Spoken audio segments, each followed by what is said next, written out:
નવસારીના મારુતિનગર ખાતે આવેલા શ્રી માજીશા ભટિયાણી અને શ્રી સુનંદા ચામુંડાજી માતાના મંદિરે નવમા પાટોત્સવની ભવ્ય ઉજવણી કરવામાં આવી હતી।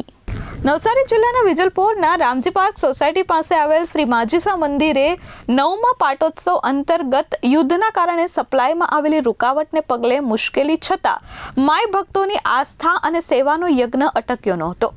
પાટોત્સવને લઈ હવન, પૂજા અને ભજન સંધ્યા સહિતના વિવિધ ધાર્મિક કાર્યક્રમો યોજાયા હતા। સાંજે યોજાયેલા ભંડારામાં ગેસના બાટલાની અછત નડતા આયોજકોએ હાર માનવાને બદલે જુગાડ અને મહેનતનો માર્ગ અપનાવ્યો હતો। સમયસર ગેસના બોટલ ઉપલબ્ધ ન થતા આયોજકો મૂંઝવણમાં મુકાયા હતા। અંતે પરંપરાગત પદ્ધતિ અપનાવી તાત્કાલિક જ લાકડાની વ્યવસ્થા કરી ચૂલા બનાવવામાં આવ્યા હતા। હજારો ભક્તો માટેનો મહાપ્રસાદ ગેસના બદલે લાકડાના ચૂલા પર તૈયાર થયો હતો।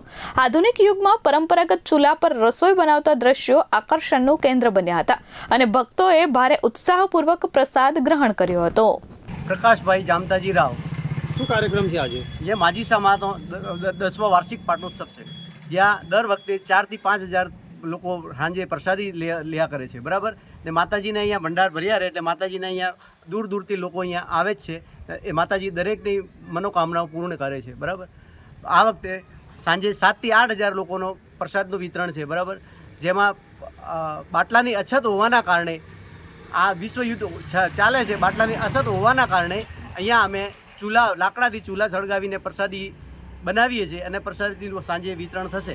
એટલે સરકારને મારો એ જ અનુરોધ છે કે તમે આ ગેસની સમસ્યાનું જલ્દીથી જલ્દી નિરાકરણ લાવીને પ્રજાને એ અગવડતા ન પડે એની પૂરેપૂરી તકેદારી રાખે સરકાર। દીપક વસાવા, S24 ન્યૂઝ, નવસારી।